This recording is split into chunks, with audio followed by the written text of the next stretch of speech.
fentanyl got a hand in everything. So the first thing I do is I make them feel comfortable. I don't judge them. I let them know, man, I was right there. Now everyone's making it okay because more and more people do it. There's kids, like, and they're getting younger and younger by the year.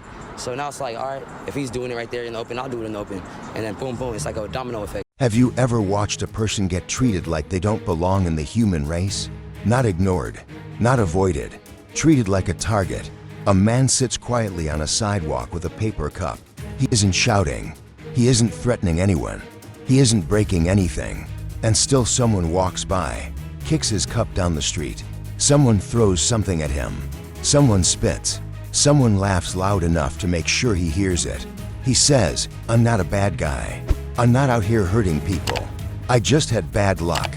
That sentence should stop us because it reveals something bigger than one person's pain. It reveals what can happen when a city decides that struggling people are less worthy of respect. And here's the uncomfortable question. If your life fell apart, if you lost your ID, your address, your health, and your stability, how would you want strangers to treat you? Would you want to be judged in 5 seconds? Or would you want one person to look at you like you still matter?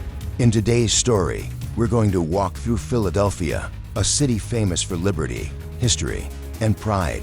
But we're also going to see the other Philadelphia, the one that lives beneath bridges, beside train tracks. What's going on with that person? We'll go check on them, but that's just part of life down here. We've already seen multiple overdoses and fire responses down here just over the course of the last few hours. The CDC says one of the problems is that this drug, fentanyl, is being laced into other drugs and people may not even know that they're taking it. So they warn any sort of drug use could potentially be fatal. Reporting live in Seattle, Jeremy Harris, Como News. And in the quiet spaces where people try to disappear so they won't be bothered, we'll talk about why shelters can feel impossible, how losing an ID can lock someone out of help, why medical issues and disability paperwork can become a maze with no exit, and why dignity, simple human dignity, can be the difference between someone giving up and someone holding on. Stay with us until the end, because the final minutes are not just about what's wrong, they're about what actually helps. And as you listen, I want you to hold these questions in your mind. What would you do if you had to start over with no address? What if you needed medical support but couldn't prove who you are? What if your future depended on paperwork you can't access because it was stolen? This is not a story told for shock. This is a story told for clarity. Welcome to Homeless US News. Here, we share real stories from America's streets with care and respect. We don't glorify suffering. We don't use hateful language. We don't turn human pain into entertainment. We document what people live through. We explore the reasons behind the crisis. And we highlight solutions that rebuild lives. Because homelessness is not a personality. It's not a type of person. It's a condition often created by rising costs, health challenges, broken systems, and bad luck that becomes a trap. Today's episode takes us to Philadelphia, a city known for the Liberty Bell, a city built on the idea that every person has worth. But the question is, does that belief still show up on the sidewalks? This story is told in 6 parts. Then we'll close with a meaningful outro and call to action. If you believe people deserve to be seen as human, especially when they're struggling, then you're in the right place. This is Homeless US News, and this is Philadelphia. I've seen in my career, so 26 years, and we've seen a spike in heroin and methamphetamine at times, but nothing like what we've seen in fentanyl.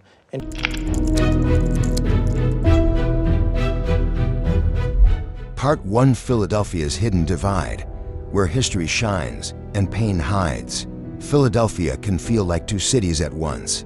On one side, you have bright streets and proud landmarks.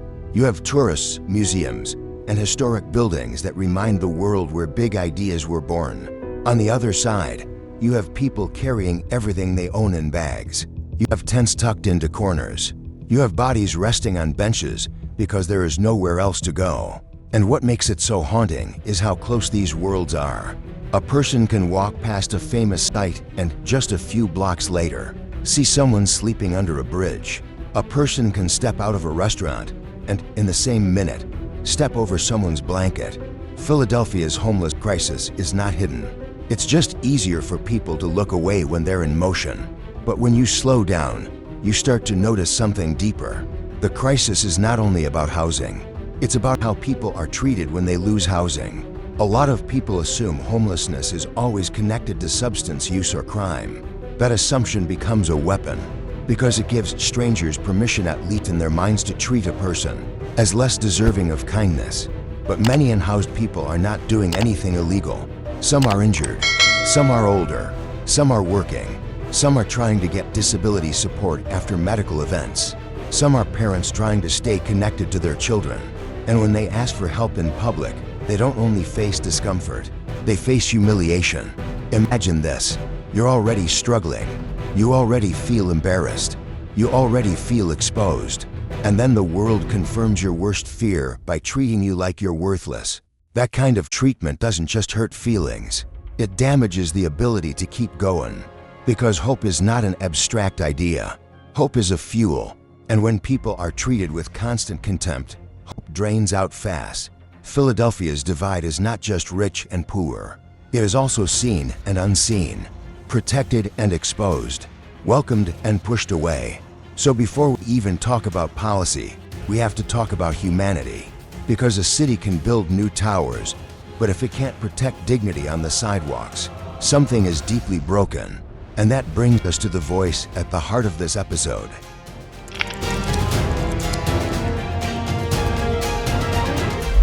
Part 2, I'm Not a Bad Guy, the story of bad luck, public shame, and a future on hold. He says it clearly. People treat you like you're scum, and I'm not a bad guy. He explains that he avoids trouble. He doesn't want to harm anyone. He says he asks for help because he doesn't want to break laws. But what he receives is cruelty. He describes being mocked. He describes people kicking his cup away. He describes comments that come all day, every day, like background noise. And then he explains something most people don't understand. He says shelters feel impossible, not because he thinks he's better than anyone, but because shelters can be overcrowded and stressful. He says people steal. He says fights happen. He says it can feel unsafe to fall asleep in a room full of strangers when you've already lost so much. And here's the part that hits hard. He got his belongings stolen, and with them, he lost the things that connect him to stability. His identification, his insurance card, his ability to prove who he is. No ID means you can't easily apply for work. You can't easily access medical support. You can't easily sign paperwork. You can't easily receive benefits. You can't easily prove your story is real. And without a mailing address, even replacing an ID becomes difficult. It's one of the most cruel loops of homelessness. You need documents to get housing, but you often need housing to keep documents safe. He also shares something deeply important. He's a father. He has a daughter, and his future is not just about him. It's about trying to remain a parent, trying to rebuild, trying to be someone his child can rely on. Then he talks about health. He's had major hip surgeries. He has a spinal condition. He's lived with depression since his teenage years. He's trying to apply for disability support because working full-time may not be possible with his condition. And he says he's looking for legal help to navigate the process. That's a key point. People love to say, just get a job. But life is not always that simple. When your body is injured, when you're recovering, when you're in pain, and when your identity documents are missing, just get a job becomes a sentence that ignores reality. Then the interviewer asks a question that cuts straight to the heart. If you had 3 wishes, what would they be? And his answer is not wild or selfish. He wants to be with his daughter. He wants enough money to be stable. And he wants nobody else to have to go through this. Those wishes are not about luxury. They're about dignity, belonging, security, relief. And when someone living in hardship says, I don't want anyone else to go through this, it tells you something important. It tells you that even under pressure, empathy survives. So the question becomes, if people living through this can still care about others, why can't the rest of us?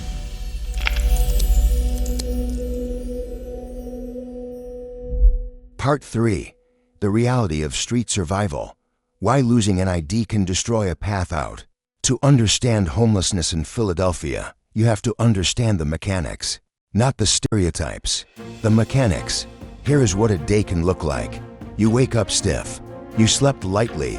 because you were protecting your stuff. You don't know if someone will bother you. You don't know if someone will take what you have. You search for a restroom. You search for water. You search for a safe place to sit without getting told to move. You try to charge a phone, because without a phone you cannot follow up on help. But charging a phone in public can mean leaving your belongings exposed. You need food, but food lines take time, and time in public means more risk. Then you remember the bigger problem. You need to replace documents, so you look up where to go. But you need transportation, and you might need money for fees, and you might need an address. And if you're injured, even getting across the city can feel like a mountain. This is why many people stay stuck. Not because they're lazy, because the steps back to stability require tools they no longer have. And the system often assumes people already have those tools. An address, a secure place for documents, transportation, a stable schedule, a calm nervous system. But street survival is not calm. It is constant stress. Another key issue is safety. When a person says shelters feel unsafe, it's easy for housed people to respond with judgment. But consider what it means to sleep deeply in a crowded room when you've already been stolen from. If you've lost your ID and insurance card once, you know how devastating it is. So you become protective, you become alert, and sleep becomes shallow. Shallow sleep leads to exhaustion. Exhaustion leads to mistakes. Mistakes lead to missed appointments, missed opportunities, missed chances. So the cycle deepens. This is why solutions can't just be go to a shelter. Shelters are part of the system, but they are not the end goal. The end goal is stable housing with support. And here is another truth. Public cruelty makes everything worse. If you are spit on, mocked, and degraded daily, you start to believe that nobody wants you to recover, that you're not welcome in the world. That belief kills motivation. So when we talk about homelessness, we need to talk about more than roofs. We need to talk about dignity, stability, and access, because losing an ID shouldn't feel like losing your entire future. But for many, that's exactly what it becomes.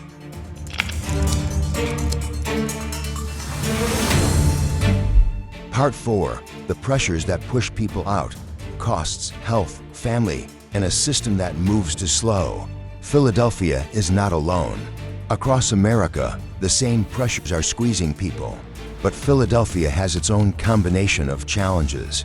Rising housing costs create a thin margin for working families. Medical expenses can explode without warning. Jobs can shift. Hours can get cut. Childcare costs can break a budget. And for people with health conditions, the pressure multiplies. A person recovering from surgery can't just push through like they used to. A person with chronic pain can't stand for long periods. A person with depression may need steady care and stability to keep functioning. But stability is exactly what homelessness removes. So the problem becomes layered. Housing instability causes stress. Stress worsens health. Worsened health reduces income. Reduced income makes housing harder to regain. Then you add family dynamics. Some people lose housing after a breakup. Some after family conflict. Some after moving from couch to couch until the welcome ends. And then there's stigma. Once you're visibly struggling, people treat you differently. Landlords judge you. Employers judge you. Strangers judge you. Even when you're trying. Especially when you're trying. Another major pressure is the way systems require perfection from people in crisis. Appointments, documents, rules, deadlines. These things make sense in an office, but on the street, they become obstacles. A person might miss an appointment because their belongings were moved, or because they were forced to relocate, or because they couldn't sleep due to safety concerns, or because transportation failed. Then the system marks them as non-compliant. But what if they were simply overwhelmed? Philadelphia also faces neighborhood-level stress, where public concern rises and the city responds with quick fixes. Moving people, clearing areas, pushing encampments away from visible corridors. But moving people doesn't solve the underlying needs. It just relocates the struggle, and relocation can destroy a person's routine, which is often the only stability they have. The truth is this: homelessness is often what happens when multiple systems fail at once: housing, health care, wages, and support networks. And when those systems fail together, a person can fall fast. That's why this episode matters. Because when we look at someone on the street, we are not looking at a type. We are looking at a human being at the intersection of pressures. And the only honest response is to ask, what kind of support would actually help someone rebuild? That leads us to the next part, the solutions that work and the people trying to deliver them.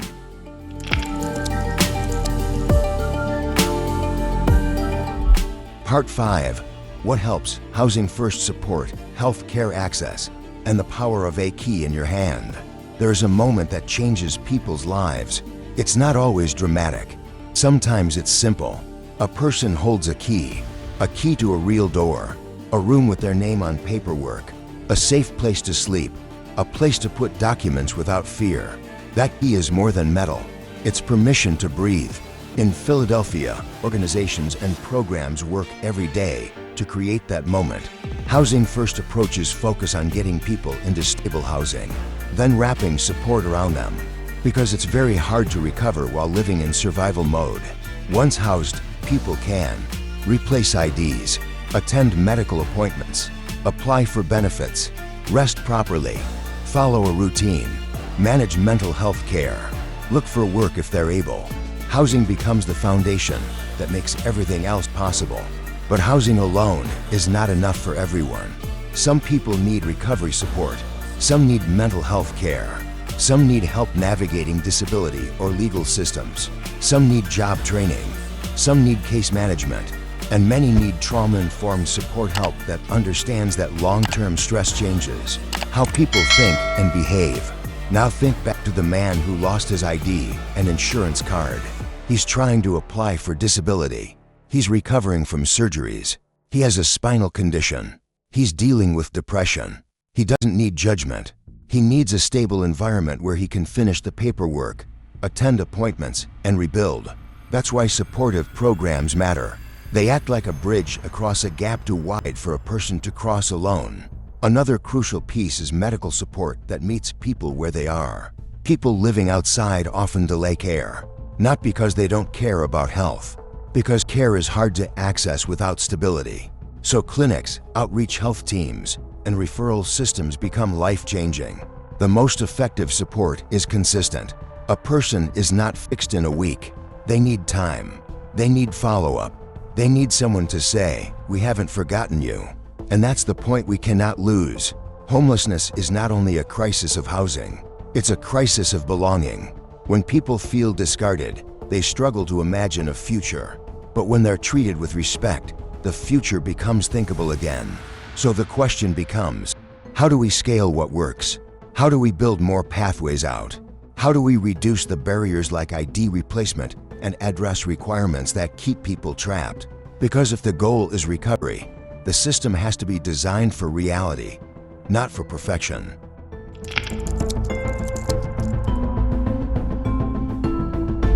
Part 6. The human solution, dignity, community, and how small acts become life-saving. Let's talk about the simplest solution that costs almost nothing. Dignity, a greeting, a normal tone of voice, a moment where a person isn't treated like a problem. When someone is panhandling and you don't want to give money, you can still acknowledge them as human. You can say, "I'm sorry, I can't today. I hope you stay safe." You can offer a bottle of water in summer. You can offer a snack if you're comfortable. You can donate to local organizations if direct giving feels complicated. And you can stop the behavior that makes the world colder. Don't mock. Don't throw things. Don't kick a cup. Don't spit. Don't act like cruelty is entertainment. Those actions don't solve homelessness. They just add another wound.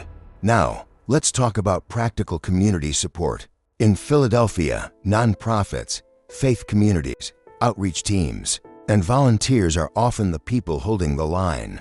They provide meals. They provide hygiene kits. They provide referrals. They help people replace documents. They connect people to legal aid and disability support. But the most powerful thing they provide is consistency. Because homelessness can make the world feel like it has no pattern. And when someone shows up every week, remembers your name, asks how you're doing, that creates a thread of stability. And that stability can lead to a next step, a clinic visit, a housing appointment, a benefits application, a job lead, a reconnection with family. This is how rebuilding happens. Not through one big miracle, through a chain of small steps that finally becomes a staircase. Now, let's return to the 3 wishes. To be with my daughter, to have enough money, and for nobody else to go through this. That is a human wish, and it exposes a truth. Many people living outside still want the same things most of us want. Connection, safety, a future. They are not asking for luxury. They are asking for a fair chance. So if you're watching this and you feel helpless, remember this. You don't have to fix everything to matter. You can support Housing First programs. You can support ID replacement drives. You can support medical outreach. You can advocate for more affordable housing. You can vote locally with housing policy in mind. You can volunteer. You can donate. You can share stories that build empathy instead of stigma. And you can treat people with basic respect in public. That last one is immediate, and it changes the temperature of a city, because a city is not only buildings, a city is behavior.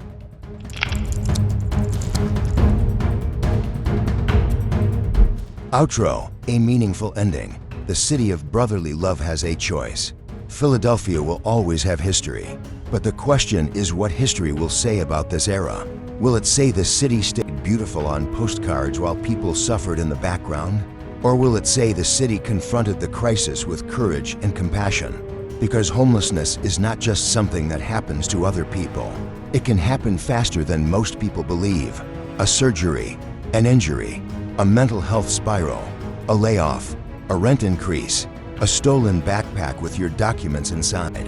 And suddenly, the world that felt stable becomes fragile. So here is what I want you to remember.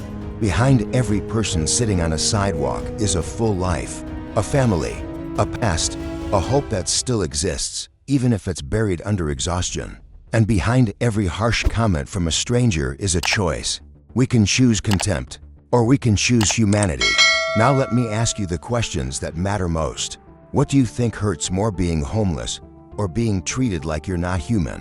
What is the first policy you would change in your city to prevent people from falling into homelessness? And what is one small act you can take this week to reduce stigma and increase support? If this story moved you, help us keep telling these truths. Like this video so it reaches more people. Comment your thoughts, because conversation creates pressure for change. And subscribe to Homeless US News, because the more people see these stories with empathy, the harder it becomes to ignore them. We're not here to shame anyone. We're here to wake up the part of society that still believes people are worth saving. This is Homeless US News. Thank you for watching. And please, wherever you are, choose compassion when it's easiest to look away.